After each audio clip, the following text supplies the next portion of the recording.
নমস্কার প্রিয় বন্ধুরা, আরও একটা ব্লগে তোমাদের স্বাগত। আজকে এই মুহূর্তে আমি দক্ষিণেশ্বর স্টেশনে দাঁড়িয়ে আছি, আর আমরা যাব আজকে নৈহাটি বড়মার দর্শন করতে। কোথায় যাবেন আপনারা? বড়মার দর্শন। আমরা এই মুহূর্তে দাঁড়িয়ে আছি দক্ষিণেশ্বর স্টেশনে। এখান থেকে আমরা যাব দমদম, আর দমদম থেকে গাড়ি ধরে আমরা নৈহাটি যাব ওখানে বড়মার দর্শন করতে।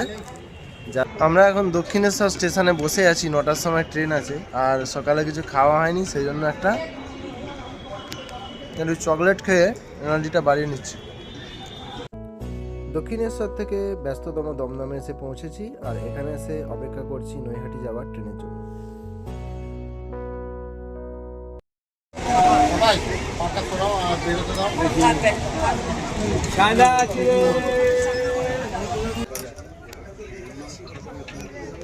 এই মন্দিরটা খুব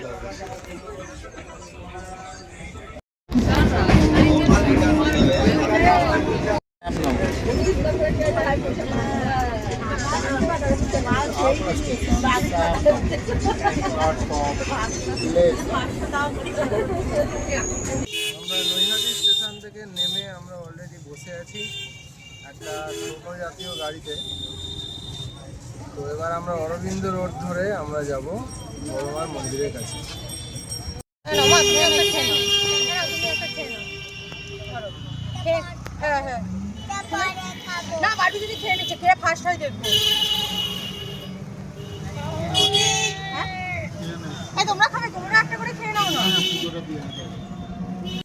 ট্রেন থেকে নামে আমরা এগিয়ে চললাম বড়মার মন্দির দর্শন করতে। আমরা এই রাস্তা বরাবর যাচ্ছি, আর দুদিকে দেখতে পাচ্ছি যে ফুলের দোকান, এখান থেকেও মালা কিনে নেওয়া যেতে পারে। তো দুধারে এরকম বাইকের সারি, অর্থাৎ পাশে যেহেতু রেল স্টেশন আছে, তো আমরা নৈহাটি রেল স্টেশনের অন্য একটা দিকে নেমেছি। এইটা হচ্ছে নৈহাটি জংশনের টিকিট কাউন্টারের দিকটা। এই পথ বরাবর আমরা যাব। এই যে দেখতেই পাচ্ছ তোমরা, নৈহাটি জংশন লেখা আছে। এই পথ বরাবর গিয়ে আমরা অরবিন্দ রোডটা ধরব। এইখান থেকে আমরা অরবিন্দ রোড ধরলাম, অর্থাৎ এই সোজাসুজি কিছুটা গেলেই আমরা বড়মার মন্দিরের দর্শন পাবো। আরও খানিকটা দূরে গেলে গঙ্গা, অর্থাৎ গঙ্গা নদী, যেটা পার হয়ে ওই পারে যাওয়া যাবে। আর যেহেতু মঙ্গলবার, তাই ভক্তদের বেশি সমাগম হবে, সেই জন্য রাস্তার দুধারে এখান থেকেই ভিড় দেখা যাচ্ছে। ভিড় আজকে কিন্তু লক্ষণীয়, দেখা যাক।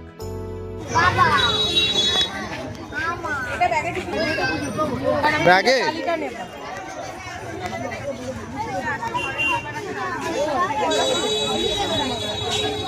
এবার আমরা জেনে নেব মন্দিরটি তৈরির ইতিহাস সম্পর্কে।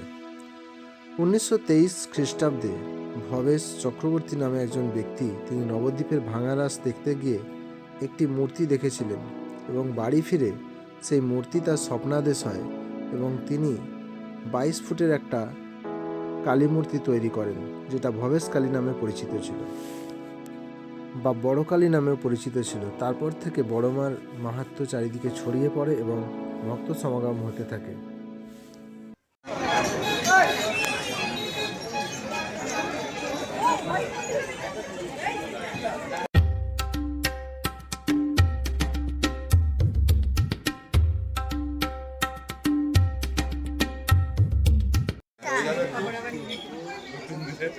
এক কিলোমিটার লাইন, 1.5 কিলোমিটার লাইন পার হয়ে আমরা এখন লাইনে এসে দাঁড়িয়েছি গঙ্গার ধার বরাবর।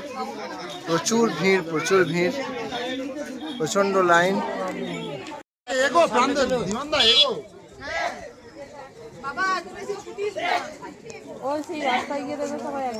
বলো সঞ্জয়, লাইনটা কত বড় দেখলে? যাক, আমরা আজকে মায়ের দর্শন দেওয়ার জন্য এসেছিলাম, খুব এক্সাইটেড ছিলাম, কিন্তু যখন মন্দিরের কাছে এসে লাইনটা নিলাম, মোটামুটি মন্দির থেকে নেই করে 1.5 কিলোমিটার দূরে আমি লাইন সবে স্টার্ট করেছি। কখন মন্দিরে মায়ের দর্শন করবো জানি না, ওই আশা একটাই যে মায়ের দর্শন পাবো। তো সামনে এদিকে একটা স্কুল আছে, এই স্কুলের কাছে আমরা দাঁড়িয়েছি। এদিকে একটা স্কুল আছে, হিন্দি মিডিয়াম স্কুল। এখানটায় কিন্তু ভালোই এই সামনের দিকটা টোটাল লাইন, পুরোপুরি লাইন, এইদিকে গঙ্গা নদী, আর এইদিকে টোটাল লাইন এদিক থেকে একদম পেছন পর্যন্ত প্রচুর লাইন, প্রচুর। আবহাওয়াটা শুধু শীতের শেষ বসন্তের শুরুর জন্য, নাহলে প্রচণ্ড কষ্ট হতো এই রকম আবহাওয়ায় দাঁড়িয়ে থাকতে। তো দুপাশে ডালার দোকান আছে, যেমন মাথায় এসে এইরকম বড় মা লেখা ঠেকিয়ে দিচ্ছে, তারপরে এখানে ছাতা বা রুমাল সব কিছুই বিক্রি হচ্ছে। চলো সবাই মিলে বলো জয় বড় মা। এরকম বাঁশের ব্যারিকেড করা আছে রাস্তা থেকে, আর দর্শকদের, যারা দর্শনার্থী তাদের ভিড় দেখার মতো। এদিকে স্কুল।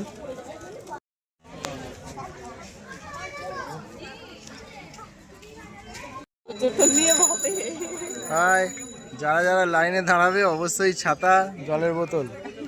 এদিকে দেখো মা কপালে কি সুন্দর বড় মা লিখে দাঁড়িয়ে আছে। যত পারবে ফেস মেকআপ কম করে আসবে। হ্যাঁ, কারণ মেকআপে রোদে কালো পড়ে যাবে।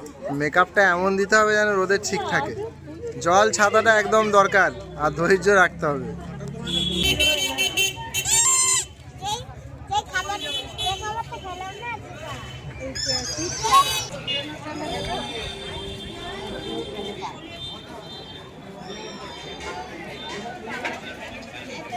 মন্দির খোলার সময় হলো সকাল 6টা থেকে 2:30 পর্যন্ত, 2:30 থেকে 4টে পর্যন্ত বন্ধ থাকে, আবার 4টে থেকে রাত্রি 8টা পর্যন্ত মন্দির খোলা থাকে, এবং ভোগের জন্য আলাদা লাইন পড়ে।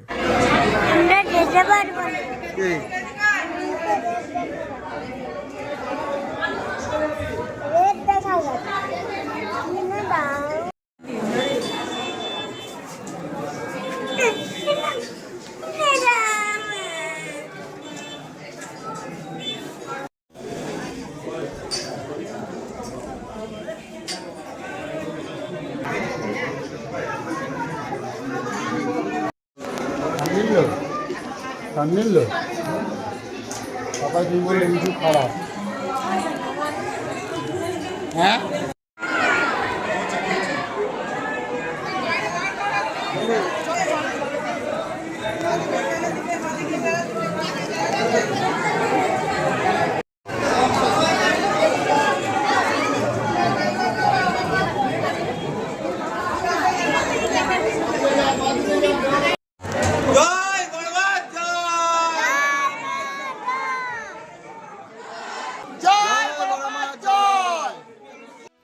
কথায় আছে, ধর্ম হোক যার যার, বড় মা সবার, বড় মা কাউকে ফেরায় না। তো বড় মার জয়ধ্বনিতে মুখরিত হয়ে উঠেছে মন্দির প্রাঙ্গণ, আর সেই সঙ্গে আমাদের ভক্তিতে মন প্রাণ ভরে যাচ্ছে। শেষে বলি জয় বড় মার জয়, তোমরাও বলো। তো এখানে আমি শেষ করব ভিডিওটা যদি ভালো লেগে থাকে তাহলে একটা লাইক করো, সাবস্ক্রাইব করো চ্যানেলটি।